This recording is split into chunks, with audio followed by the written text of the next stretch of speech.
Hello, welcome everybody. Thank you so much for joining us. Somebody has found closed captions as well. Fantastic. If you are looking to, it is AI generated, but have a transcript come across the screen, you can find the More button at the bottom of your screen with 3 dots. And you'll find transcripts there. Welcome so much, Wyatt. Gaviniskis. My name's Jade Beryl. I'm the Director of Learning at the Outdoor Learning Store, and we're here for the fall Outdoor Learning series. I'm going to share my screen and kick things off so we can dive in. We've got a jam-packed roster for you today, so we're gonna go right in. It is October 22nd, and we are talking climate connections, outdoor learning, and climate change education, and it's very, very exciting. I'm joining you from Sinixt territory, the people of the Bull Trout. I'm up in a place in the Inselching language called Skihikan, where the ridgelines meet the water, and took this photograph today of a leaf in change, and we just voted. It was the first time I could vote in this country, and that was a change for me. And there's all this seasonal change happening, and we're going to be talking about climate change. And I know that the only constant is change, but I think for my acknowledgement, I just wanted to say that I'm seeing a change in the school systems. I'm seeing a change in the media and the things I'm reading and seeing, where Indigenous ways of knowing and being are being centered or uplifted and celebrated more than when I first moved to this country 8 years ago. So that change for me is welcome, and that's what I'll celebrate in this moment. Okay, as we slide on through, you know that we have our fantastic 4 seasons of Indigenous learning coming up. If you want to share in the chat where the traditional territory you're joining from, please do. But if you would like to listen to some fantastic and diverse Indigenous speakers share their perspective on truth and reconciliation, you can sign up and join us for this course. We also have a bunch of other professional learning, from short online courses to self-paced over a year. If you're looking to be supported, in addition to the things you'll hear about today, please have a look at the link that's going in the chat. I've got the fantastic Rachel with me today. Hi, everyone. My name's Rachel. I'm the Education Outreach Coordinator at Take Me Outside. And on behalf of our organization and the other 30+ outdoor learning partners, we're super excited to be here this evening. I'm joining you from Treaty 1 territory, the original lands of the Anishinaabe, Innuit, and Dakota, and the national homeland of the Red River Métis. Manitoba is also the traditional land of the Inishwaak and Dene. And so I just wanted to give you a little note about Take Me Outside. This week is Take Me Outside week, with tomorrow be Take Me Outside Day, an entire day to celebrate outdoor learning. So all this week we've had amazing, fun educational activities. The schedule is live on our website. You can register there. You can find all the links to join. This is a free week of virtual field trips, prizes, and just engaging around topics of outdoor learning. So we'd love to see you there if you are interested in joining. Thanks so much, Rachel. Always lovely to hear. Have you co-hosted with me here? Okay, really quickly, we're going to just do a very quick poll. I'm going to launch them. There's 2 questions in there. First one is asking kind of, who are you? Are you early childhood? Great teachers? Maybe you're more than one. Unfortunately, it doesn't let you select. But feel free to find the one that most represents you. And if you don't see yourself represented in that list, there are limited options. Throw us a little message in the chat. If you're not familiar, the chat is at the bottom as well. There's also a reactions button you can find, because unfortunately, I mean, there's over 300 of you here. But we're getting so many people. A couple of people found those love hearts. It is a little bit like presenting into the void. So anytime you hear something you like or you want to share, feel free to use those reaction buttons so those speakers know that you're here with us. And if you are having any tech questions or problems, you can dive in. People are asking about a certificate. Yes, you will get a follow-up email with a recording, linked to the certificate of participation. All the resources spoken about, featured, shared in this, whether it's me or the presenter speaking, you will find it in that follow-up email. So check your spam. Thank you for everyone sharing in the chat. Okay, I'm just going to give you 5 more seconds. 4, I know not everyone's in there. I'm so sorry. We're going to keep going because we want to get to those delicious meat and potatoes. If you're a vegetarian, maybe like lentil meatloaf and potatoes. Okay, 3, 2, 1. I'm ending that poll. I'm sharing those results. Okay, And this is what I love. If you're seeing the same bars as I am, we've got such a diversity of people joining us. It fills my heart with joy. Each and every one of you is welcome, wherever you are in your education journey. And we're so glad that you're here with us, because this work is our heart and soul work. And we're really, really grateful you're here joining. These are a bunch of partners, right? International partners, Canadian partners, more Canadian partners, friends from below the 56 parallel. If you're looking for resources or support, you'll find them somewhere on our website. There's a link in the chat. If you need funding or resources or tools, you'll find us. But here we are here to talk about climate change education. And the two key folks that we've got who have also brought in some amazing other voices to share in this space are Dr. Hilary Inwood, who is a teacher, educator, researcher, who coordinates the Sustainability and Climate Action Network at ACCE in the University of Toronto. You can see that full bio there. I'm just going to let things roll so that we can dive into the good stuff. And Maria Vamvalis is an experienced public school educator and a professor, facilitator of professional learning. She's doing a PhD, and it's very exciting to have you here to share your expertise and all of the beautiful things. So I'm going to stop my share screen. I'm going to load up the next PowerPoint and say thank you so much for being here today. Thanks so much, Jade, for that introduction. We're all so thrilled. I think I can speak for the group to say that we're also thrilled to be with you tonight. And even though we are speaking into the void, I can certainly feel the energy and getting those hearts, knowing that you're out there. I think what's so incredible, feeling so many teachers in this space, is that commitment to climate education happening, and it's happening at a very, very critical time. So tonight, we want to help you gain some insights into how to continue to bring climate education to the forefront of what you're doing in your classroom. So I wanted to just start off with the next slide, just to give you a little bit of an overview of what we'll be doing tonight. We want to share briefly about some principles for climate change education that all of the incredible teachers we have with us tonight are going to be speaking to. And we're going to be addressing climate emotions. I'll be speaking about that. Then we're going to have three fantastic teachers sharing practices that they've engaged learners in classrooms, and how we work towards climate justice. And Hilary Inwood will be speaking about that and sharing some resources and some next steps in your learning.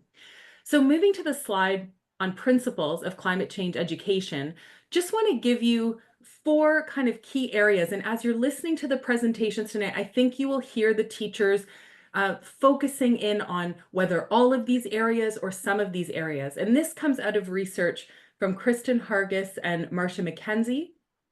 And it's about focusing when we're engaging in climate education, we really want to be attentive and think about these 4 spheres: the holistic, the social emotional aspects. And I'm going to speak a little bit more about that in a moment, because we know that what is happening in the environment, what students are experiencing, they could be living through wildfires, droughts, hurricanes, or even reading and learning and seeing what's happening, is obviously causing various levels of distress and significant emotions. So we need to teach and be attentive to these emotions.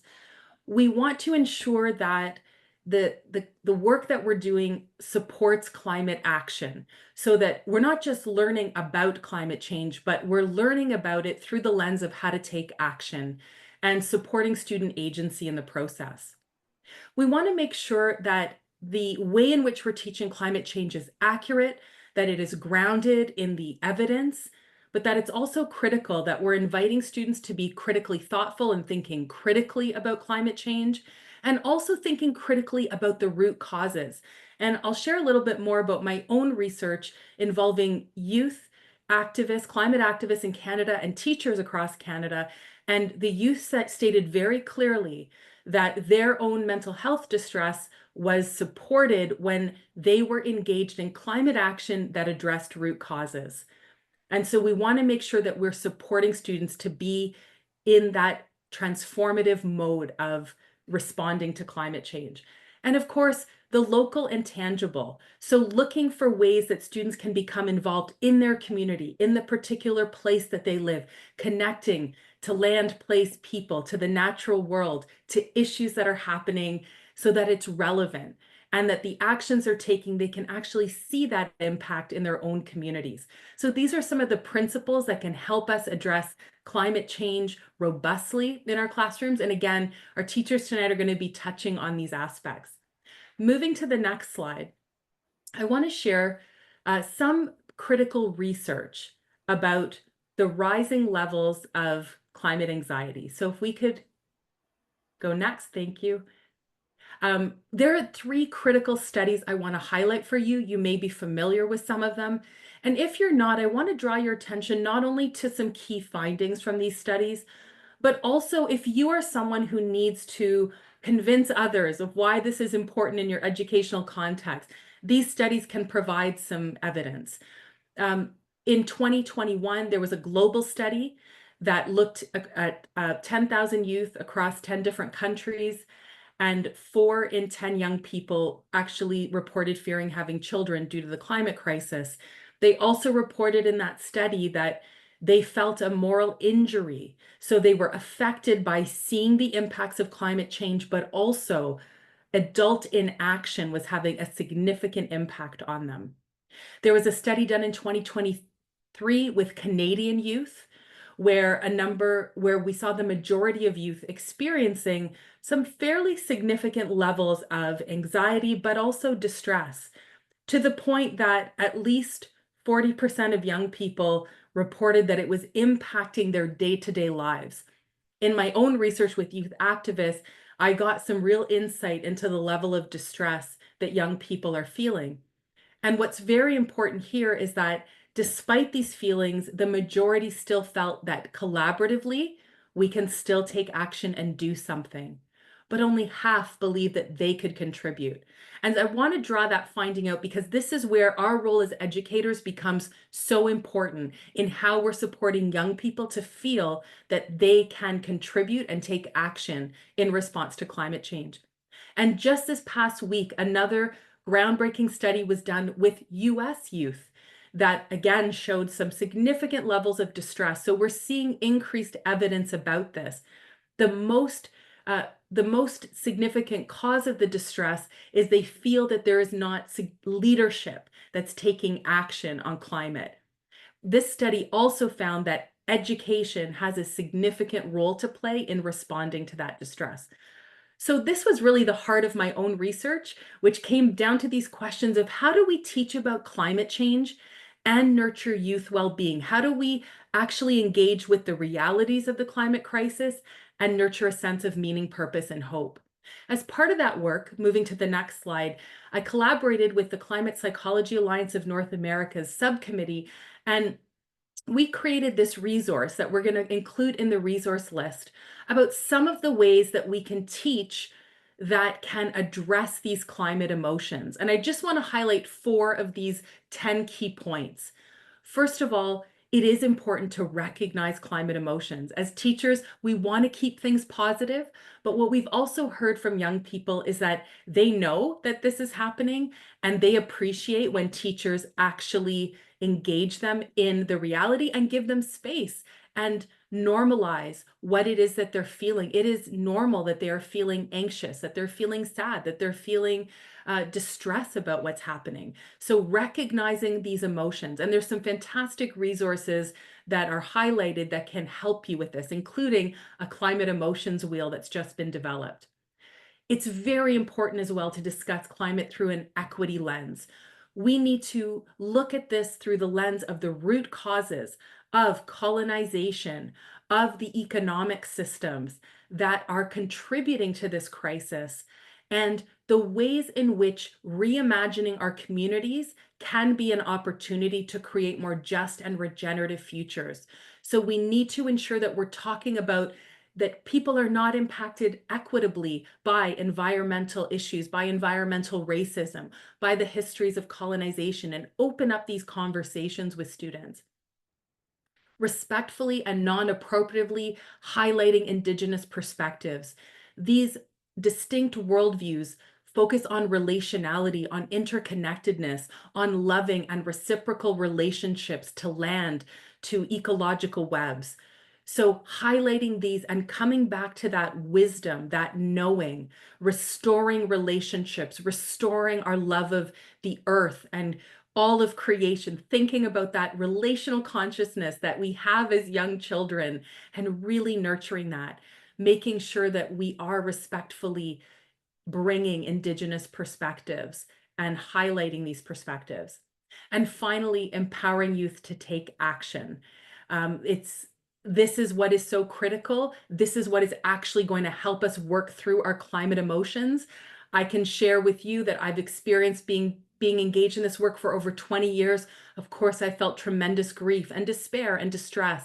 And it is by collaborating with others and working towards change and taking action that I'm able to creatively work with those climate emotions. And young people are the same. They want to feel agentic. They want to feel that they can contribute.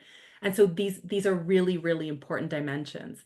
I'm going to turn it over to Hilary now to introduce our teachers who'll be sharing with us tonight. Thank you so much, Maria. And thank you for all the work that you do. It's always a pleasure to work alongside you and to learn from you. I've learned so much from these three educators as well. So I am thrilled to be able to bring them into the conversation today.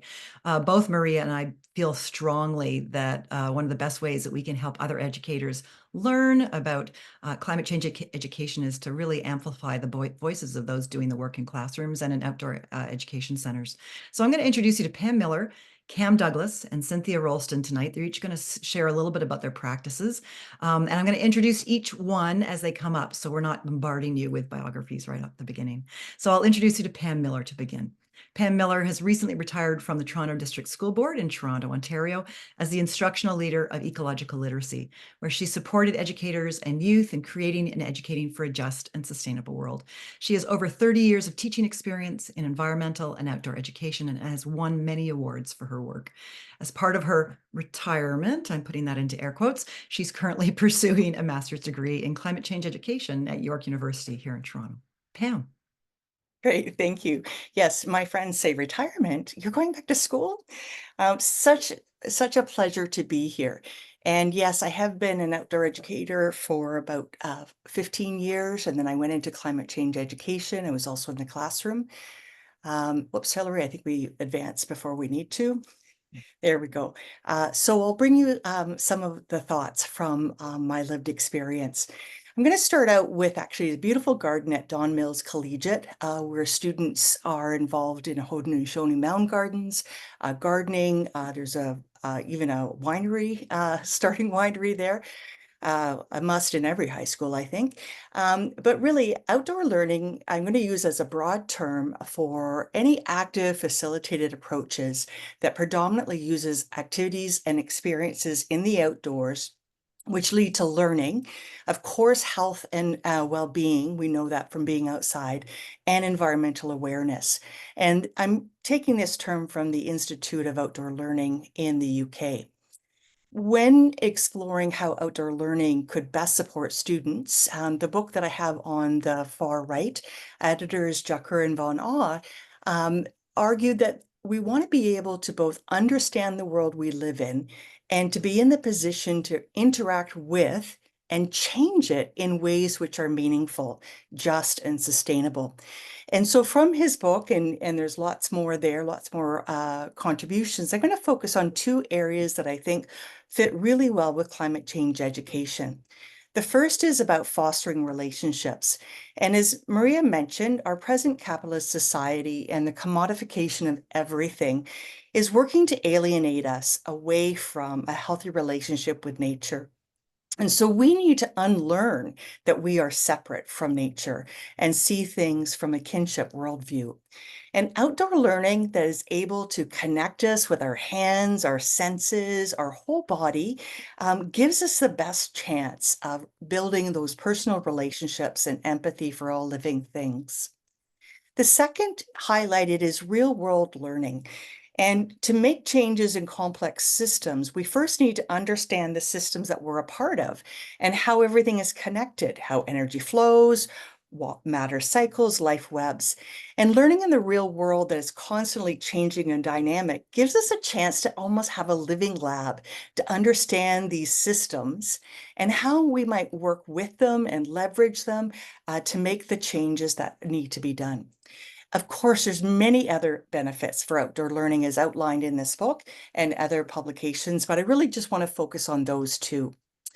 So the next slide, please. I want to start with really, basics. And as you're aware, solar energy warms the earth, causes wind and weather, and sustains plant and animal life.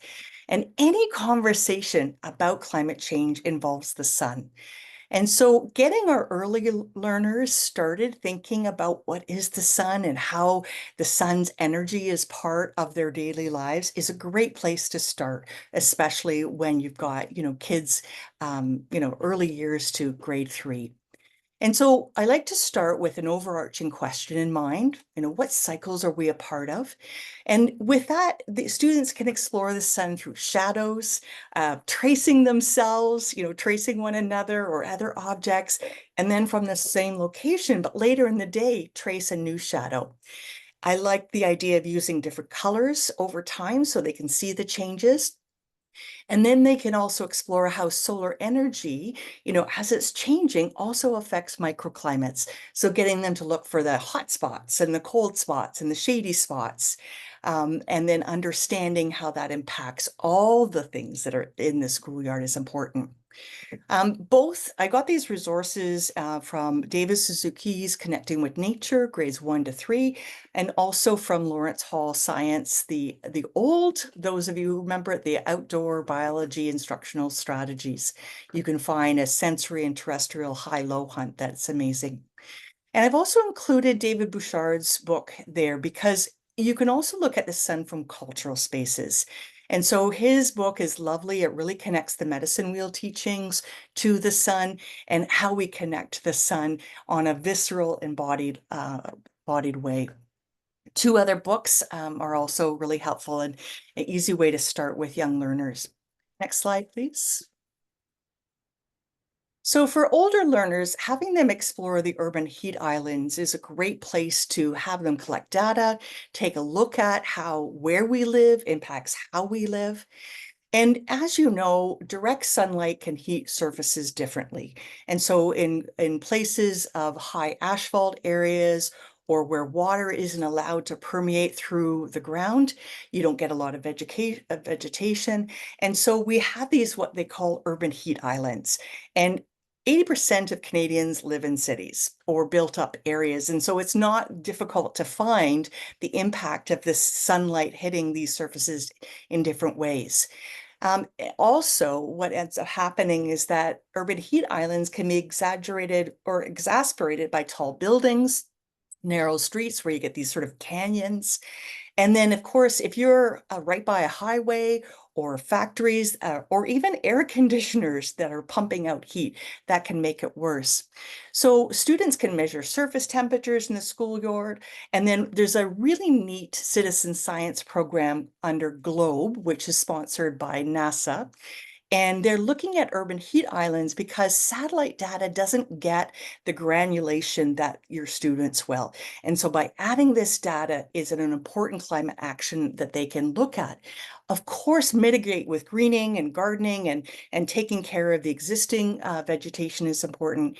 But we have had high schools in Toronto take a look at heat data and health data to pinpoint where community members are most at risk and look at the impact of no trees or the building structures or these canyons.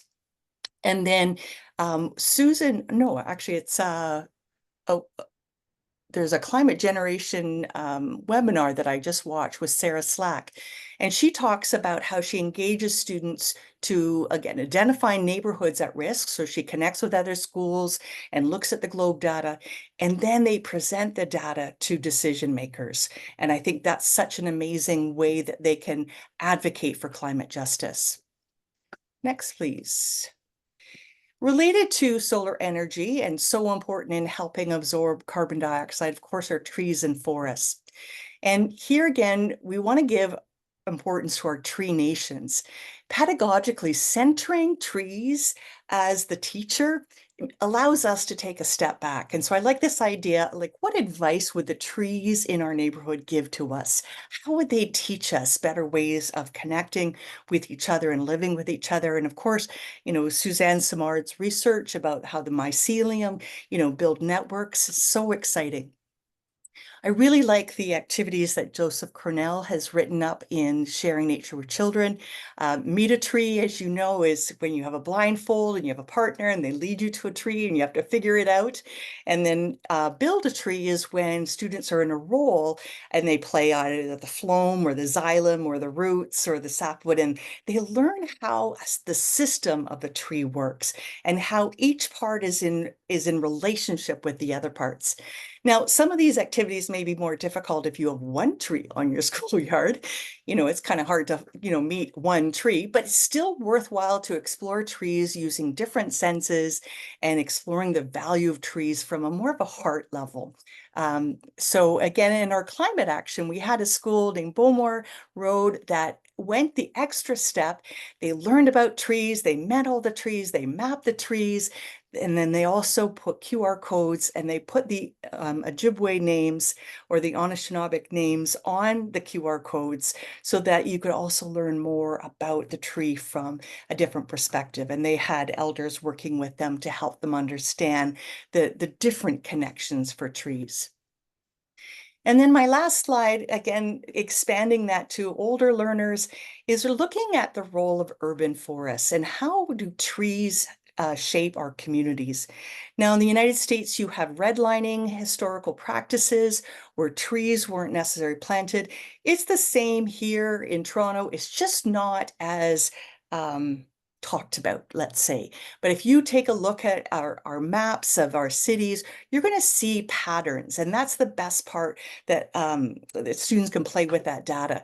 So first I had them exploring trees from different perspectives. So you have a group that might be, the human artist, or it might be the squirrel, or it might be the lichen, or it might be the urban forester. And they explore the neighborhood trees from these lenses. They take photos, they make ArcGIS story maps, and then they can add more field data over time, the species, the shapes, the climate sequestrant abilities of these trees. A really cool activity for some of our students has been to get involved with experts. We have a group called LEAF. They offer a tree tenders course, and we have our high school majors, specialties, taking these certification courses to learn how to maintain the tree health and recognize hazardous trees. And that brings sort of a level of efficacy to their work. Of course, moving into climate justice, again, overlapping city maps where the traffic related particles are heavy compared to the tree canopy, compared to the heat islands, is such a powerful exercise. Learning about that, but then advocating, how can we change this? What can we do differently? So I hope that gives you sort of two lenses, how outdoor learning, either through engaging in the hands-on sensory work that the outdoors offers, winter, summer, spring, fall, or connecting with the real systems that are happening so students get a better sense of the relationships and systems that we're a part of so they can start changing those systems. All right, Hilary, over to you.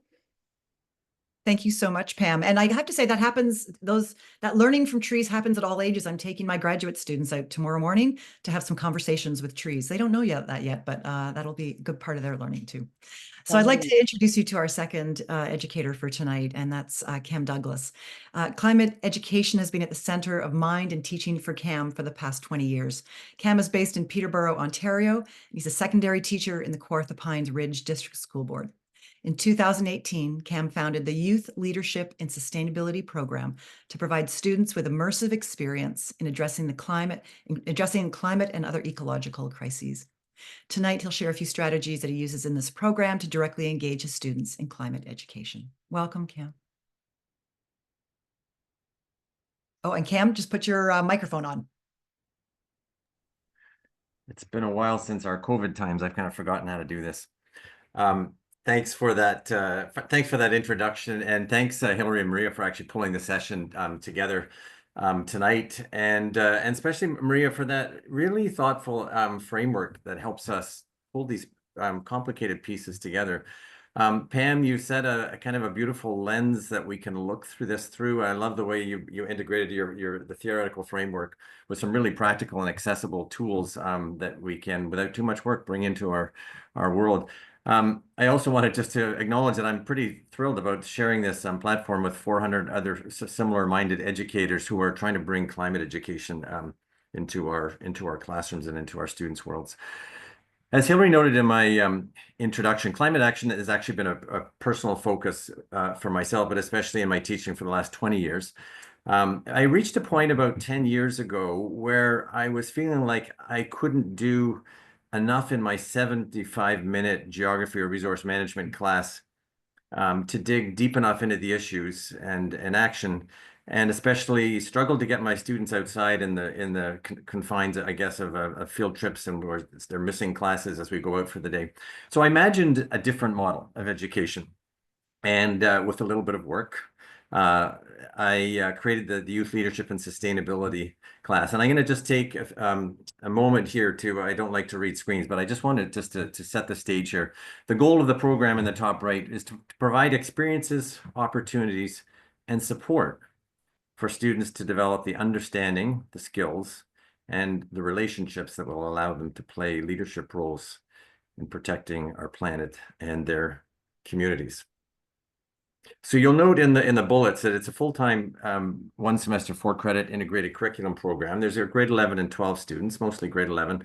We're in Peterborough, but we're actually partnered with Trent University, and our main classroom is on campus. We've got a very active field program that takes us out regularly out into the territory of the Mississauga First Nations. So the focus in the class on the climate is really to understand the science, the politics, and the social elements of the crisis. Moving on to, of course, the wide range of solutions and innovation and so on, and then to allow students to develop skills and the tools and the confidence and ultimately the opportunity to take action. And you're going to see some of that in my slides here. So we use a climate justice lens throughout our work. And as we are able, as settler teachers, we reach out to integrate Indigenous perspectives into our work. And already, I mean, this is learning for us, for sure, ongoing, but already seeing some rich rewards for doing that work. Next slide, please. I'm going to speak to 2 strategies that have really brought our learning to life in the YLS program. And the first is that of embracing community partnerships. And Pam, you touched on this in your talk about relationships. But we've worked with about 20 community partners over the past 7 years. And the idea there, these are senior students, senior high school students. It allows them to see best practices being played out in the different realms of the climate action world. In a community context, and it also builds a strong sense of place when they're actually out. We go out into the field to visit these community partners, and then as senior students, it also helps them imagine and build career pathways to move on to this work, to take it that level of engagement and action to the next level. Perhaps most importantly, it just gets them outside and takes them into the community. And I think I should note too, from a practical perspective, for teachers who are wanting to do more, but maybe just a little bit anxious about getting it right, and maybe I don't know so much exactly about food or the climate science, working with community partners decenters us as teachers. We can step back and just sort of play the crowd control and then let the experts do the teaching. The experts love to integrate with our classrooms. It's in many of their mandates to work with you. So I think it really works well for both sides. So in this particular slide, you see that's Sam up in the top right corner. We're up in the Cachacoma Forest, which is just north of Peterborough, and we regularly visit this forest, but we worked with the Cachacoma Forest Stewardship Committee.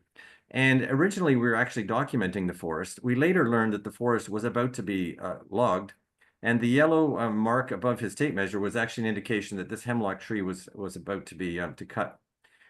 Our work led to the realization that this is in fact the largest old-growth eastern hemlock forest in the country.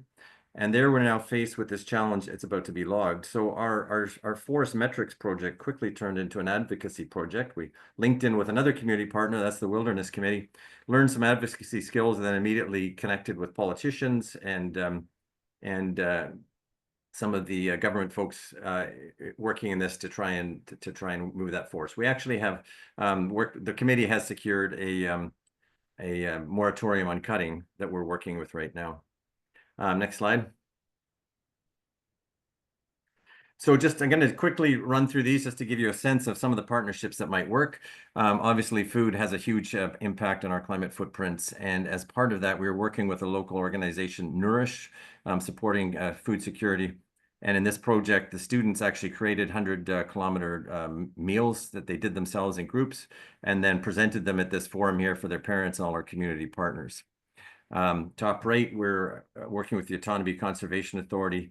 We work with them each year and really looking at rewilding some of the spaces around our community to try and bring back some of that biodiversity. And as many of you would understand, the very strong connection between biodiversity and climate. In this particular case, we're putting in a rain garden at the local campground just down the road. The bottom left brings a smile to my face today because this was my day today. This is last year's picture, but I spent the day with my class out working with the city of Peterborough. The students were out exploring the different cycling networks, cycling infrastructure possibilities in our city, everything from protected bike lanes to no bike lanes to separate trails, and better understanding ultimately, how are we going to get people out of cars and onto their bikes? Because it's not just going to happen because we care about the climate. We have to get it right. So we looked at intersections, all the little nuances, I guess, of designing this. But perhaps most importantly, I want you to look at their faces. They love this trip. And I think there's something visceral about getting out. Climate action sometimes is actually action. We're actually moving, we're doing stuff. And I think they love the fact that they, that feeling of wind in the hair. And I had a few of them saying, I need to get out back on my bike more. And I will just note that my second point is talking about the relevance of timely lessons. Those of you in Ontario might appreciate that our Premier Doug Ford has just passing legislation to prevent bike lanes from causing congestion on streets. So we've been talking about that in class, and we're looking at that context today. In the bottom right, we were working with Jeff Beaver in his outdoor classroom down at the Alderville First Nation, and Jeff was a really rich lesson looking at the cultural and ecological significance of Minoman, or as we might know as wild rice, in their culture. This was a real highlight. So we roasted the rice, and then he's dancing the rice. We got to dance the rice afterwards, and then we winnow it, and ultimately we made some food with that. Next slide, please. It's so important for me to have my students' hands in the soil. And we're so fortunate our classroom is only about 200 meters from the Trent University Vegetable Garden. So we're regulars up there, making that connection to growing food. And then we had lunch last week at the Seasoned Spoon Cafe, which is the farm to table sort of reality up at Trent University. On the top right, again, smiling, the visceral action. This really was action. We're actually removing buckthorn and other invasives at the Peterborough Zoo. This was just a couple of weeks ago. I love the partnership we have with the Reframe Film Festival over the years. They featured one of our documentaries. They featured some of our students' videos. And each year, my culminating activity in the leadership course is for the students to actually take in the festival, watch these fantastic films, and they are invited to actually introduce films, so it builds a bit of confidence for them on their feet in front of a crowd.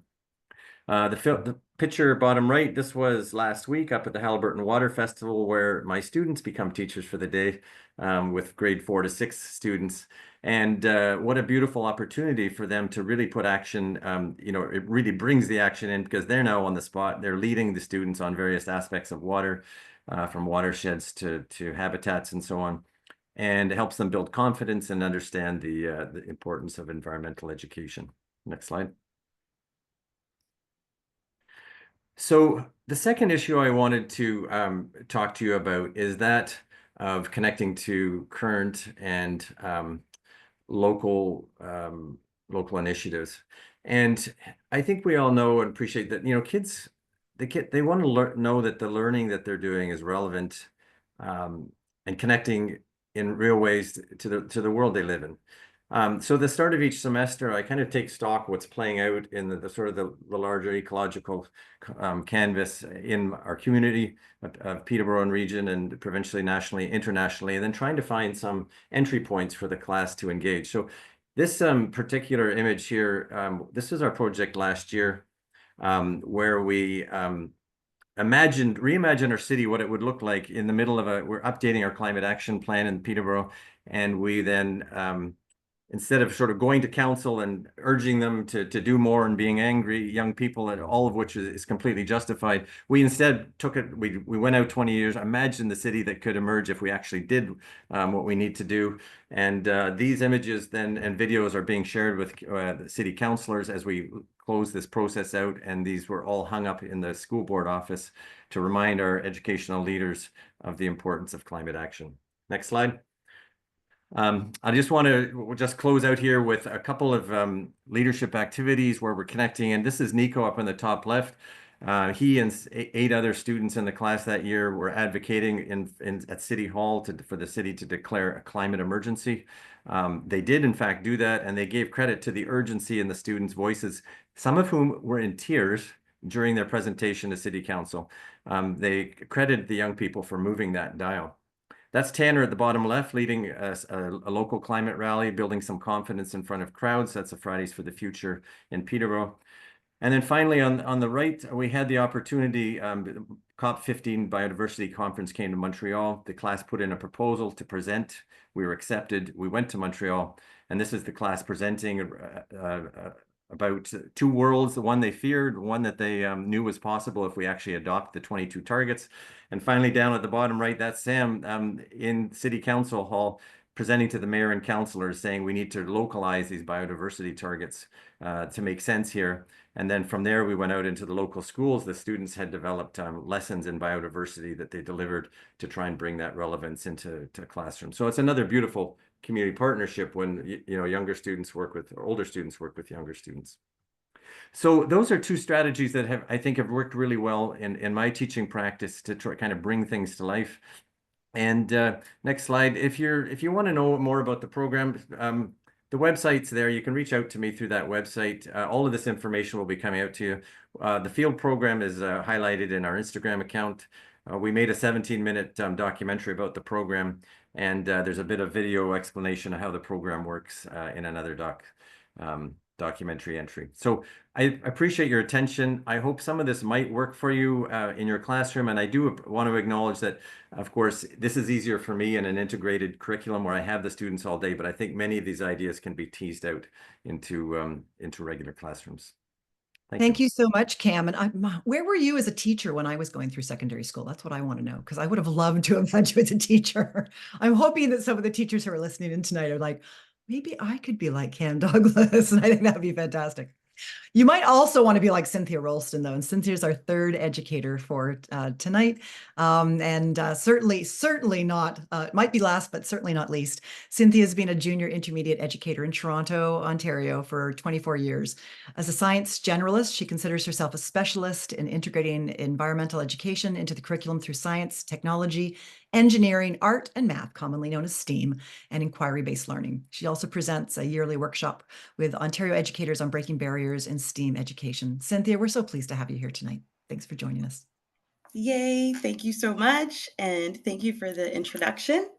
I'm going to start things off right away with a controversial statement, depending on who you're talking to. And that is, all education is inextricably linked to social justice. And right now, it honestly feels like we're living in a world where that isn't always safe to say or acknowledge. So I'm so grateful to know amazing educators like Hilary and Maria and my fellow panelists, and so inspired by and appreciative of the work that they do, not just as educators, but as allies, and for allowing me to take up some space and tell you a bit about my experience. Because, to be honest, past experiences have really made me kind of leery of many environmental and outdoor education organizations and terminology, as I found that often they've turned out to be performative gestures towards treatment of relationship with the land and wildlife, but not humans. Designed predominantly by white educators, where examples of the work were mostly led by affluent schools.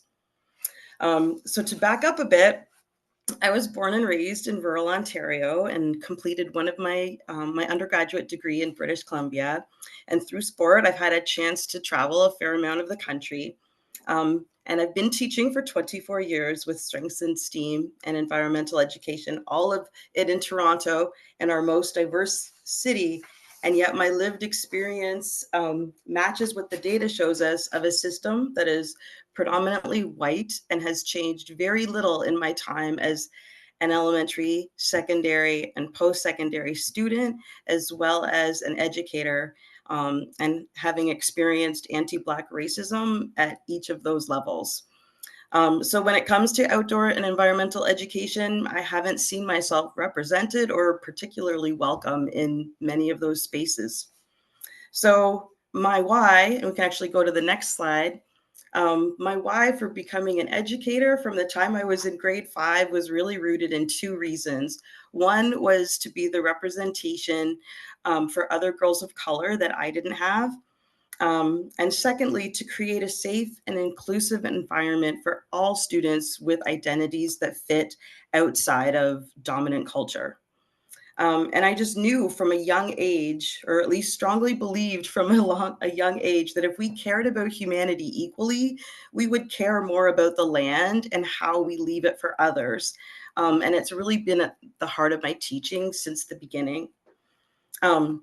So up until this year, I had spent the last 14 years teaching in a school that was predominantly Black, Muslim, with university educated immigrant families living at or below the poverty line. It was also a community surrounded by social housing dedicated to families escaping domestic violence and families looking after family members with mental illness. And through relationship building and listening to my students and their families, I was able to help transform the outdoor knowledge and experiences they already had and provided opportunities for them to share it and showcase it for their community. And this work wasn't performative, but based on genuine care, and had been a part of my pedagogy long before terms like climate emotions or climate justice education, although I believe that's exactly what it is or was. And so I'm excited to share a little bit of that with you. In this picture, my students went for a walk in their local ravine 4 times over the year. We took photos using iPads. You did some citizen science with iNaturalist. And in the end, students created a trail guide of this local trail. And in the beginning, many of the students were initially afraid to go into the park and thought of it as a scary space. And then by the end, they were sharing stories of biking adventures they had after school and on the weekends, and were telling me about the wildlife that they recognized. And I could see that the way that they treated each other and their schoolyard really became outwardly one of care and concern. And I found that often when educators talk about climate change education and outdoor education, at times it can focus on the doom and gloom of what's happening to the land and the wildlife. And I think part of that is because educators feel more comfortable focusing on the destruction of the land as opposed to the dehumanization of the people that are currently most impacted by its destruction. And so sometimes I wish that we would, like, how can we talk about justice for the land, but not talk about justice for people? When we talk about decolonizing education, we know that those currently in power are benefiting from the colonial structures that are in place and really trying to instill fear in us as educators from really doing this work. And each year, I ask my principal for the census information that families fill out every year. And I do this to ensure that all voices in our community are present in our learning and that students see themselves represented in positive ways that empower them to take up space, particularly where they aren't usually seen. And incorporating voices that may not be present in your classroom is also important so that students are planning for a world that includes everyone, whether it benefits them or not. I frequently reflect on how comfortable would a brand new student of a different racial background, disability, or gender identity feel if they were to join my class tomorrow. Obviously, we know that families have the strongest influence on how those students will be treated, but given that we spend more time with them during the waking hours of the day, our influence is not negligible. Representation matters. I believe seeing humanity in others is inextricably linked to developing more respect for leaving the environment in a way that will benefit all life for generations to come. Next slide. One of the best ways to be an active ally is to form genuine relationships within your community. I've worked in several different communities over my 24 years and seen many colleagues have a hierarchy of how they treat people within the community. I've had and continue to have my own uncomfortable journey of identifying my biases and using that understanding to improve my relationships within my community. As I mentioned, the school I was at for 14 years was predominantly Muslim. I am not Muslim. And 5 years ago, I fasted for the first time during Ramadan and have every year since. And in the beginning, I did it because I just wanted to have a better idea or understanding of how the students felt. And then by the end, the community connection was so much stronger, as well as the insight that I gained from that intentional period of reflection. Oh, sorry, I lost my spot. Let's go to the next slide. Ubuntu is an ancient African word meaning humanity to others. It's often described as reminding us, I am what I am because of who we all are. A person's value as a human being depends on acting for the sake of community and promoting community interests before individual interests. And right now, I feel like the world needs more Ubuntu. In the pictures that are here, one is of a grade 1 student recognizing the invasive species dog strangling vine and helping to remove it from our school's nature area. And then beside it is the same student in grade 8, still caring and sharing her knowledge and helping to improve the quality of our school grounds. And then beside it is a picture of, a part of a picture of an architectural model that my students created, imagining their sustainable community. There was a vacant plot of land walking distance from the school, and students were asked to become urban planners, architects, and engineers to create a design of what they would build on this plot of land. And almost all of the students recognized food insecurity as an issue in their community. So they made that the focal point of their design and used the space to create a halal food bank, farmers market, greenhouse plots for community gardening, a small industrial farm, and a local restaurant where both would provide training and work experience for the community. It also included a space for local artists and art installations, an outdoor space for recreation and exercise, recognizing the benefits that would have on positive mental and physical health. And at the very, very start on the first slide, there was actually a picture of my students presenting their ideas to their principal and superintendent. And students also wrote local politicians about their land use proposal. And we were actually geared to attend a city council meeting. And this literally happened right when the pandemic hit.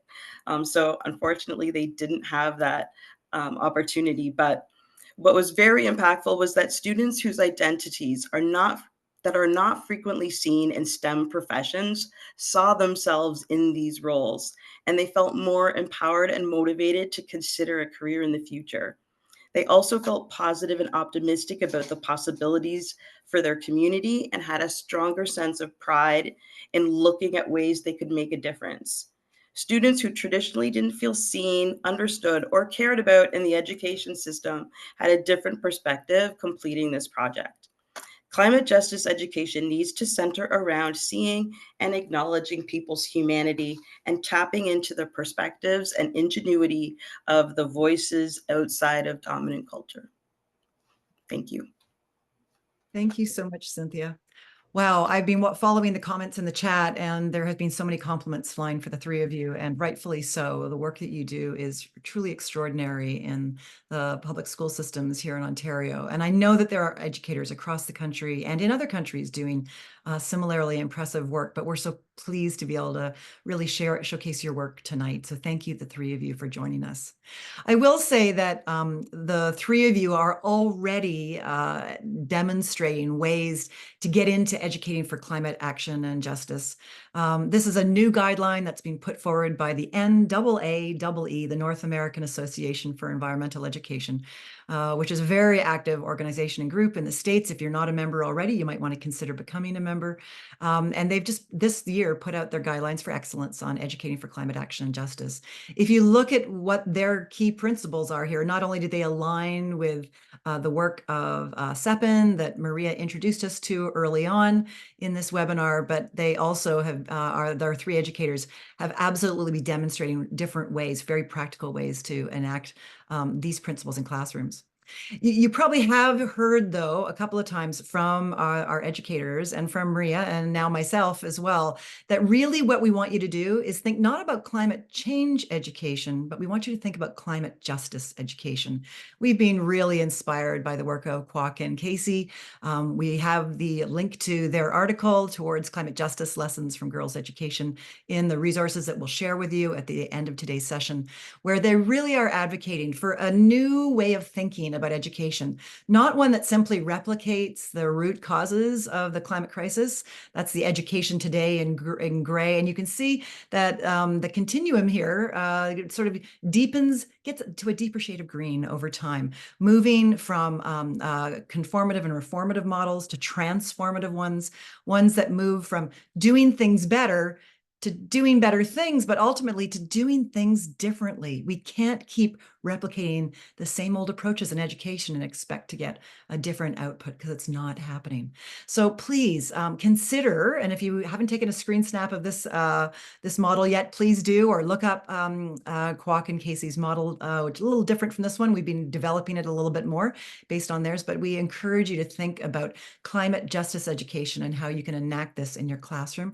And we hope that we've given you some models for that tonight.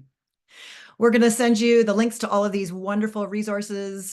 You can't teach people what they need to know in a 45-minute webinar, but some of these guides, and if you read all of them, you'll certainly get closer to the work, whether you're looking at the work from climate generation in the US to notions of Indigenous land-based learning, the work of Indigenous climate action. They have some fantastic publications for educators. I can't speak highly enough about them. Even our friends at Learning for Sustainable Future have a wonderful set of guides about empowering learners in a warming world, which takes an inquiry-based approach to this work. So look for those links in the resources that we'll share with you.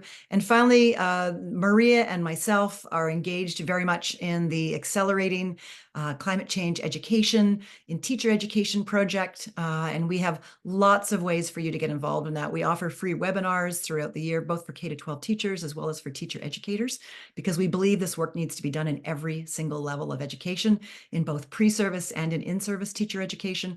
And right now, actually tomorrow night, Maria is beginning to co-facilitate, along with Lauren Williams, a National Climate Change Education e-course for Canadian educators. I've put the link in down there for you and the QR code, and we'll include the link in the resource handouts as well. Because if you sign up for this course for the winter term, it does start tomorrow and that it is full. But if you get yourself on the wait list in the next week, you'll be the first ones offered spots in the winter version of this course instead. So we really encourage you, if this interests, to join. And again, that's for Canadian educators K-8 educators who might like to join us for that course. So with that, we'll just say thank you so much to our partners at the Outdoor Learning School and Store for their work and for allowing us some space today to bring some of these ideas forward. Thank you so much. And actually, you can take that off. What's supposed to see that one? Jade, there you go. In this case, thank you so much to our educators again, and thanks for giving us some space today to introduce these ideas. Thank you. I'm overwhelmed in the best way possible, as I feel like the chat was full of, and the information coming in. And sorry, when slides were happening, it's because Hilary and I were I was trying to fight for supremacy while I was trying to type to you and do all the things. So apologies if there was tech things, that was entirely on me. What incredible presentations, so inspiring. And as someone who like studied climate science and was like maybe 6 or 7 years ago on that left-hand side of that scale, like teaching about climate science and thinking that was the thing, and like having like kids be like gripping the table, and the work that you've done and the work that you cited like has changed the way that I talk about this, the way I educate about this, the way I feel about it. And so personally have been very, very inspired by the work that you're doing. And for those of you maybe who are here who are like, I don't know, you know, I feel like you've given so many practical ways of doing this. And it's also okay to say, like, if you were doing it one way, you can learn anytime, right? To move into these new ways of sharing and learning together with that justice at the center. I'm incredibly just a shout out inspired. to Sarah Urquhart, who's just shared the link for the e-course in the chat for anybody who's interested. Thank you, Sarah. Thanks, Sarah. And we will, in your follow-up email, there's a link to a resource page and everything will be on there with clickable links that you can dive into, link to the recordings if you want to go back and focus on some of your favorite slides or look at things again. But what an all-encompassing, incredible amount of information. Thank you so much. Such important work. I'm so grateful that you're all here. Okay, we're right on the dot. You were so efficient with so much information. I'm very, very impressed. There was just like a couple of questions, and I'll just ask one before we go to prizes. So if you're hanging around, there will be 4 prizes given away. So please feel free. I'm just looking at my other screen here while I find it. Okay, they're saying, somebody asks, are the resources that you shared, for example, on those different like action toolkits and things, are they free? Are they free for educators to access? They are free, yeah. So that's why I've included them. Which is I can give a shout out that the Outdoor Learning Store is also selling climate change education resources, but I don't think those ones are free. No, and that's it. That's the balance. We try and give you these amazing free professional learning opportunities, but if you are a paper copy kind of having something to work from, there is that list of resources there that help you dive in. But this work shouldn't be behind a paywall. So please engage with the resources in that list. There'll be plenty of free ones that you can get connected to. And just people, I think you gave so much information, they were just completely absorbing, because someone asked the question and then you answered it in the next slide and then they rescinded it. So it's like this. I think something that's often missing is, you know, that high school age and younger ages. Is your course, does it talk to all different age ranges for educators teaching different grades? I'm going to ask Maria, she's one of the co-facilitators of the course, to answer that. Yeah, so in this session, we really are focused on K-8, and we're just determining in the new year whether we will extend that. We haven't made that decision yet, but it is more K-8 focus. Brilliant. And if you're looking for some high school inspiration, maybe you can touch back in with the work that Cam's been doing and look at some of those things that were demonstrated. Again, the recording is available, so you can dive back in when you if you're looking for inspiration later on. I'm just going to say thank you to each and every one of you, Cynthia, Maria, Pam, Hilary, Cam. You know, been reading your work for ages. Perhaps the teachers not so much, and now I'm deeply excited, and I will be inviting you to come to Banff for our outdoor learning conference, just letting you know in advance. You'll be getting an email about that. But thank you so much for all the work you're doing and for communicating it so incredibly excitingly and with energy this evening or afternoon, wherever you are. So thank you so much. Absolute pleasure. Hilary, Maria, for bringing this whole thing together, for being this wealth and sort of island of knowledge that you are now providing boats for us to come and connect with. It's just lovely. I feel really, really, really honoured to have learned with you in this space too. Okay, stick around, everyone. I'm just going to do a really quick prize giving. Our presenters, if you would like to go about, I totally get it. For those of you who are still here attending, I'm going to do a random selection. I've got 2 $25 gift cards to the Outdoor Learning Store for Gospava Barak. You are our first winner. We will email you, we'll find you. You don't have to do anything at all. We'll get in touch with you tomorrow. Okay, my second winner for the Outdoor Learning School and Store is Michelle Paraganen. Michelle Paraganen, we will be reaching out to you. Okay, and 2 gift cards to the Take Me Outside store. We can get some really beautiful made in Canada, lovely t-shirts and things. Okay, Emily Eaton, you're our third winner. And our fourth and final winner is Sarah Haney.